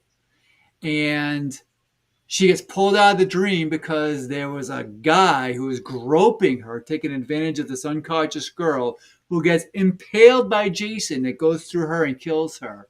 So now Freddy is pissed that Jason just took his kill. Now he's got to take Jason out. And so the second half of the movie kind of turns into a Freddy versus Jason type of fiasco while people are trying to sort of escape and they're trying to pick sides because they realize that Freddy Krueger might be the most powerful entity. So maybe they could use Jason, in fact, turn it back on Freddy. And they're trying to keep Jason alive. And and there's a showdown. And I'm going to let you guys talk about it. I like this one. This took me by surprise. I think what I don't like about it is that there's no winner, and I don't think we ever expected a winner. And that's the worst thing about these versus movies is there's never winners in any of them. Sadako versus Kayako is the same thing. There's no winner in that film. And there's no winner in this film. Although some might debate, did Jason win? No, he didn't. Did Freddy win? No, he didn't. The other disappointment with this film is clearly the removal of Kane Hodder as Jason because he was just far too big when lined up next to Robert England. So I believe that was the reason. Is that correct, K2? That was part of the reason why Kane wasn't offered the role? You know what? He would be far too big. I don't know the reason why. I thought it was about money, but I could be wrong. I might have just pulled that out of my ass, and I apologize. No, I could have just pulled that out of my ass. I have no idea. I'll look it up right now, but I can't remember. I find it interesting that they've relied on a Hong Kong director to actually pull this off. Now, this is the same guy who did, I think it was Bride of Chucky. Bride of Chucky a few years earlier. I like Bride of Chucky. I'm one of those rare people that thinks it's great, and Jennifer Tilly is awesome. So I didn't mind the fact that he was going to be directing this big franchise. He's already had his hand with one franchise. He was going to get his opportunity at another one. And I don't think he did a bad job with this. I just think, like all versus movies, they're held back by the fact that you've got two very rabid fan bases who won't allow the other one to win. The good thing is with this fan base is a lot of them do cross over. A lot of Freddy fans are also Jason. Well, I believe a lot of Freddy fans are also Jason fans, and vice versa. There are the super stans who will who go one way or the other. I don't have a problem with this film. I like it. I've watched it multiple times. I own multiple copies of the film because I bought multiple bootlegs of the movie as well. So every version's slightly different. I like it. I like it. I like it to B. I was going to say A, but I don't think so. It's not an A level, but B. It's a fun B. Ned, what did you give it? I'm going to pump it up to an A because this is the definition of popcorn cinema. Yeah, it is. This is a movie that worked better than it should have. Again, it's got my favorite kill in the entire series when he stabs that guy in the bed who's a total D-bag to his girlfriend who is hot, and you think he's already delivered the kill to the dude, because in so many of the Friday the 13th movies, sometimes you don't even actually see the body die, or you just see like a swish or a steak, and you see a quick like, ugh! But you think he's dead because they goes, oh, he gets stabbed through, and then Jason just stands up and takes the bed and folds it in half. And the guy bends back in on himself, and then he lets out another guttural, whoa! And I was like, whoa! I didn't see that coming. That was dope. I thought the movie was a lot of fun. I gotta say, I hated, honestly, the dream sequences between Freddy and Jason. That was stupid.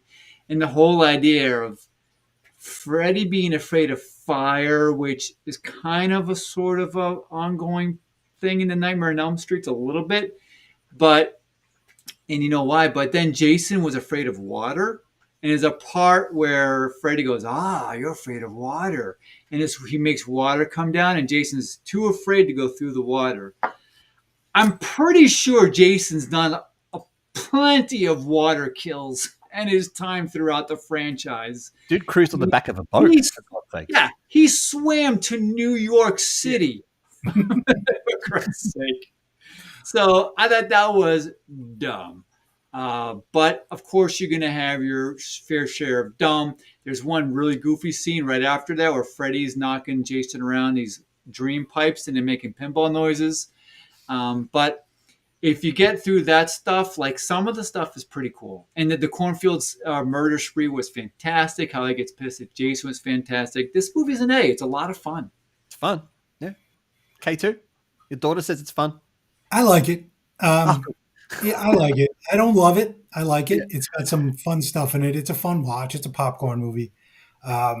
There's some really fun scenes in it that keep you interested, because there's points where it might lose you if it didn't come up with something to spark the movie again. The cornfield scene is great. That's one of them. And the scene where they have to give him CPR in the back of the van because he's unconscious and dreaming, and they're all debating like, I'm not doing it. That's pretty funny. But the movie had me until the last moment I was on board. And then when he's carrying Freddy's head and the head winks at the camera, that bothered me. That was That always going to bothered end me. like that. And I just was like, come on. Like, just end it. Like, why'd you have to do that? I mean, it didn't ruin the movie, but I didn't like the way it ended that way. I'm like, that's cheesy. Don't do that. But you saw it and you're like, of course they did that. I knew they had to. They had Yeah. to do some nod, but it just like he's literally like, come on, dude. This is So interesting. Freddie being Freddie. Interesting you say that, K2, because when Sadako versus Kayako came out back in 2017, and that started as an April Fool's Day gag that the studio then turned into a real movie because the hype was so real. They ended that film by Sadako and Kayako combining together to make a super Sadako. So she ends up being this massive Sadako at the end of the film. That was probably a decent way to end it, by neither of them winning, neither of them losing, but creating a whole new character that could have been used for another future. Now, they never made a sequel to that film. Like Onslaught. Sorry? I'm just wondering how many people are comic book nerds if they knew who Onslaught is. Continue. No. And the chat's overwhelmingly saying this is an A. Even Lyle's bumped it up to an A. So I think the popcorn element of this one gets this movie in the A column. And I'm happy to give it an A because it came out at a very interesting time for horror too, I think. This was the starting of the proliferation of the PG-13 movie. So we were starting to get some very nuded horror movies at the time. Halloween Resurrection, for example, or H2O. This really pushed us going back to normal kind of gory-ish, violent, sexy horror films, which I kind of enjoyed at the time. I was getting a little bit miffed of some of that watered-down horror that we were getting. Or am I remembering incorrectly? No, you're right. It was starting to get a little mixed all over the place. They were trying to feed horror movies to a lot of different audiences of varying appetites. And sometimes you went to a horror movie not knowing what you were going to be getting. If you're getting gritty and, like you said, gory and something that's like chilling or scary or something that's hokey or parody-ish. So that was during that time phase. So I think a lot of people, myself included, were fairly skeptical watching this movie. In fact, I did not see this in the theater. I avoided it. And it wasn't until years later that I gave it a chance, and I was like, that was fun. So, yeah, A's good. That's interesting, Kyle. Now, Dan, remind us, K2, that I don't think they can see us right in the chat. But that is a dope ending if they were to pull that stuff off, Kyle. This was still at a time in Australia where movies would come months after the US. So the earliest way to watch this and Jason X was unfortunately on bootleg version, and which is how I saw this one, and a muddy looking bootleg of it, and then bought a pirate disc from Russia, which was charming. Okay. It was supposed to end with them fighting in hell and Pinmen of Hellraiser breaking them up. That's what I thought I read as well, that they were supposed to go into hell and there was going to be a third character to break that up. Now, speaking of, we have the final in the series, which is not a reimagining of any previous movie, but what was advertised as the time as a reboot of the series, which unfortunately didn't go anywhere. They just made this one standalone film, and that was it. Who wants to take care of this one? I'll jump on this grenade. You're going to have it. Yep. Okay. It stars... it opens with an unlikable group of characters. Very. And they are going, I guess, camping out into the woods, and it becomes very clear that two of them are interested in, there's two girls, three guys, and the lead dude, the one leading the expedition, and the other guy is trying to find some a weed plot. They heard rumors or tale or legend has it of this epic weed growing wild, and they were going to just harvest it all and make a killing off of it. How they're going to do that, I don't know. It's so stupid.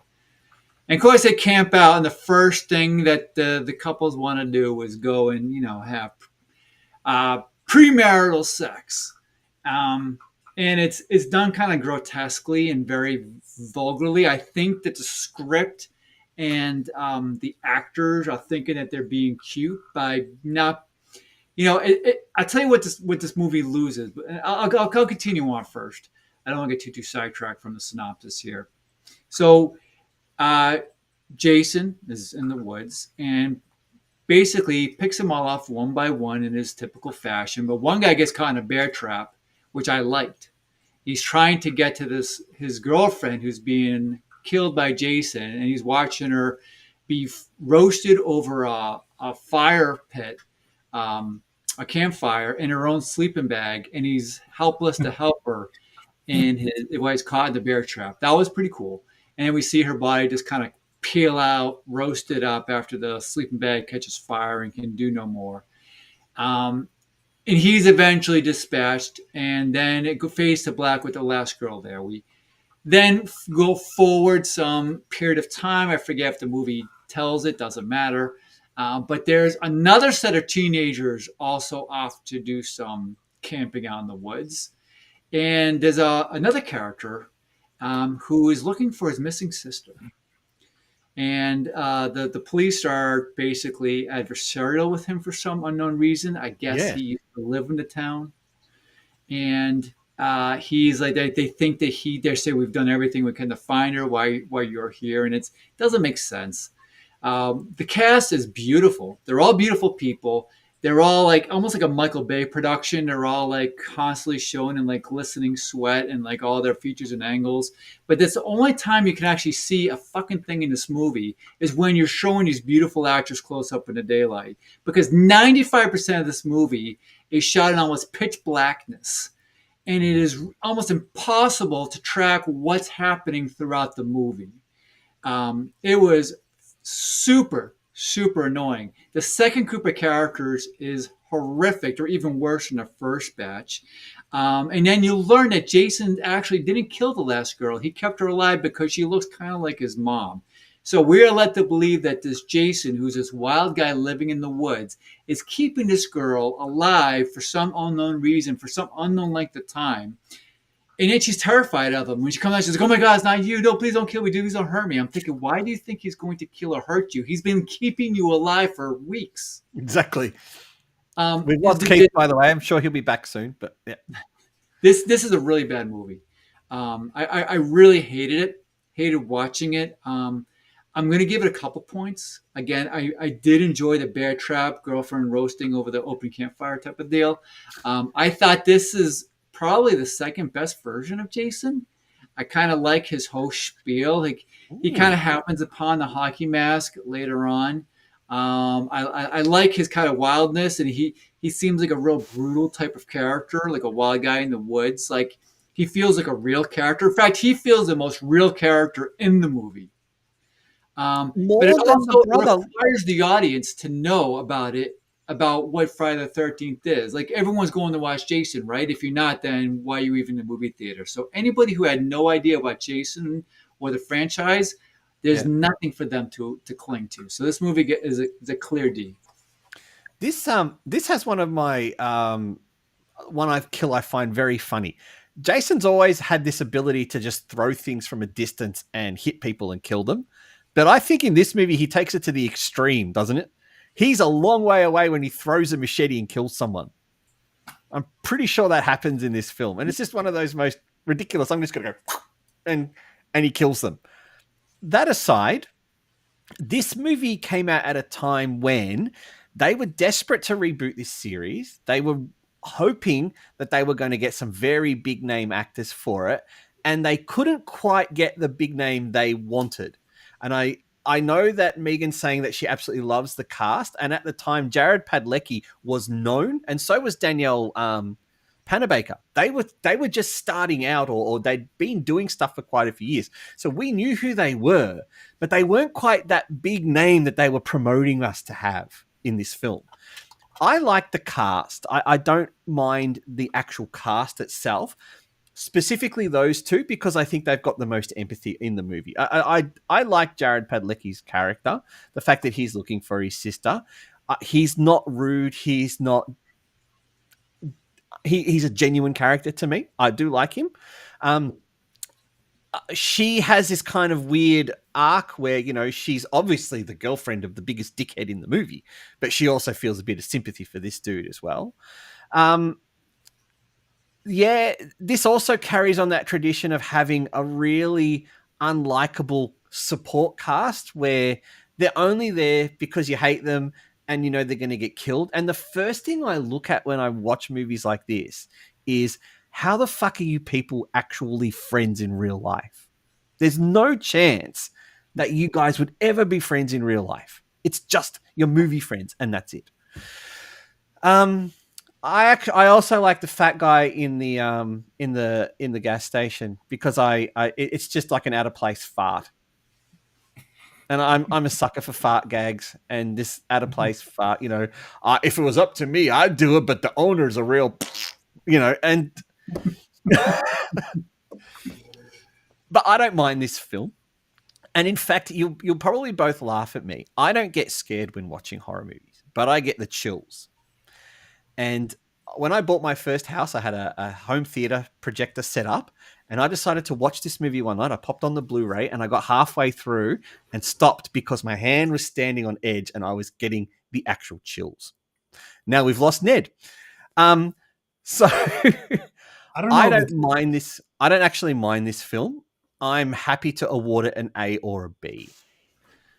Ned, I was just saying it was the best movie in the series, and I want to give it like an S+. I'm going to go back out. Nah, I'm happy to give it an A or a B. More going on the B fact. I liked the idea of the reboot, but I didn't like that they actually didn't follow it up with the sequel. I hated the shitty characters, and all the characters that deserved to die got killed. Except for the Asian guy. He was kind of cool. I don't think I minded him too much. But again, he didn't fit the characters. He didn't fit the scene. Like, no one fit. Like you said, there was no chemistry between the characters. Yeah. Even Ben Feldman, who I kind of like. I mean, he's the best part of As Above, So Below. I didn't like him in the movie. Padalecki, he looks like an underwear model. He does not look like he belongs in a movie. Yeah, you know, he's a sweaty hunk, stalking on this movie, and I'm thinking to myself, I'm like, there's 0% chance he's going to find a sister, but of course he's going to. Oh yeah, she was the one being held hostage. Listen to me putting the movie together lately. I haven't seen this movie in 10 years, so yeah. And in fact, over the next week, I think I'll watch Freddy Jason and this one again. I got to watch this one again. My daughter loves it. I find it right in the middle of the road. It's okay. I don't love it. I don't hate it. I loved Supernatural, at least the first couple. So I like Jared Padalecki. There's some parts of this movie that I kind of dig. I'm a Michael Bay fan, and this movie has that look. Yeah. Has that weird shadows and darkness, and it's all perfectly shot. Like, everything just looks great. It's a late 2000s movie. It wears its heart on its sleeve. Yeah. I love Jason's home. I love that idea that he's created some labyrinth under everything, and that's cool. But it's just it's the same thing. There's nothing really that original about it. It's just, when I see they're going to reboot a movie or they're going to like come up with another sequel, I usually have my hopes are way up here. Like, it's going to blow me away. And this one was not even close. It was just mediocre. Can we both agree that thank God Rob Zombie didn't reboot it? Yeah, Rob. Because then Sherry fucking Moon would have been in this movie. Yeah, I'm glad he didn't reboot it. Right. Yeah, Kim is right. It was way too dark. it's that Michael Bay, like everything's kind of muted and everybody's sweating all the time for no reason. It's like it's that's what it is. I think if it was made now, considering what we've had this year, some of the horror movies we've had this year, if it was made now, it would look completely different. Yeah, absolutely. Yeah. It would And probably it would be more funnier. yeah, There's be, no- they would have made it found footage. Oh, we lost Dan now. Oh, see, maybe it's not us. Maybe It's our show. All right. America's taking over, people. Well, it's a C. It's a C. I think you're gonna. I think the way Dan had it rated higher than me, and Hello. welcome back, Dan. Welcome back to your show. Thank See, you. now I'm on the big screen. It's so good to be part of my own show. Now K2's running the shots. I'm running the Oh, show. he can? It's a C. That's it. We don't have to go anymore. It's a C. Yeah, I think it's got to be a C, given everybody's input into this. Well, even the chat's input, we're giving this a C. Okay. Well, I mean, so like I'll say this about, Megan, it makes sense that Megan loves this movie because it came out probably right when she was in her, I'm guessing, prime movie horror form. I'm guessing she was a teenager when that came She out. would have been no. She was too young to watch it. She's seen it since, but she's a horror movie fanatic like I am. But she will tell you anything pre 2003, she's not a real big fan of. So, like, this is why this is her favorite movie because it looks updated, it's sleek, it's got The lead actor is a Calvin Klein model, as she put in there. good looking actors that she's. I wonder if that plays a factor. Yeah, I'm thinking that is too, actually. I tried to get her to watch The Changeling. She's like, "This movie looks like it was made in the 20s." I'm like, "Okay, we're not even gonna watch." Megan, don't be like that. This is Cave Shadows. Like, did they have color back when they made this? I'm disturbed by the chat actually like Sherry Moon. What the hell? Yeah, What's going on? I like You Rob that screaming Zombie. I banshee. don't like her. I don't like her.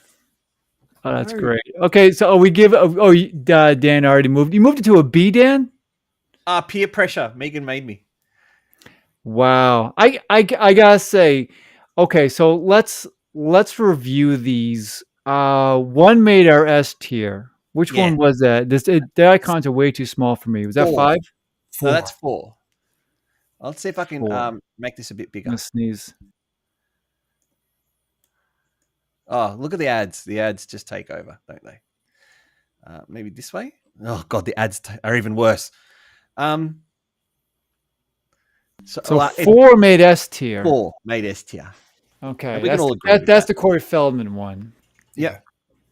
And we got and those are your favorites, both Dan and K2. That's my favorite of this series. Yep. Right. Yeah, absolutely.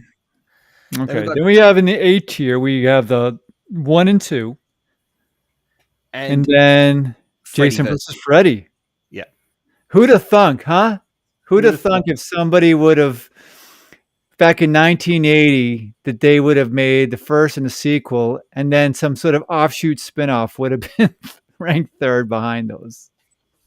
Yep. We move into B, and we've got Jason Lives, Jason X, and Jason 2009.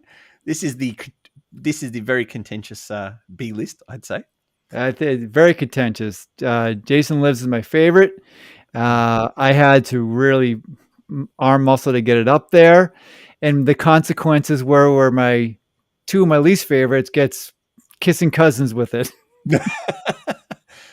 Keith, can you see what's in C? C is 3, 7, and the worst one of all time. Jason Goes to Hell. And then rounding it up is Lives and Manhattan. Gents, this has been a lot of fun. But before we leave tonight, we did say that we were going to say our... Hey, Kat, what are you doing? We did say we were going to say our favorite and our least favorite. So I can go first. I can definitely say that my favorite in the series is part 4.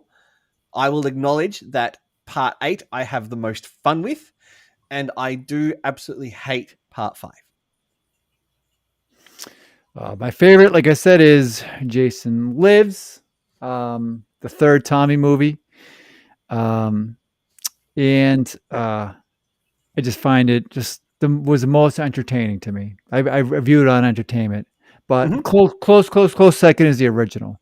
The original I thought was just exceptional. That is peak low budget cinema. And my least favorite was Jason X by leaps and bounds. I would watch Jason Goes to Hell followed by the reboot and back to back for a week before I had to watch Jason X again. Wow. Yeah. I don't know. K2? Obviously, my favorite is 4. It has been since I saw it. Least favorite is Jason Goes to Hell. That's just an abomination of a movie. It should go to hell and stay there. Honorable mention to Jason X. It's probably the most fun of the series. It's not by any means the best, but it's fun. It's campy. It's dumb. It's.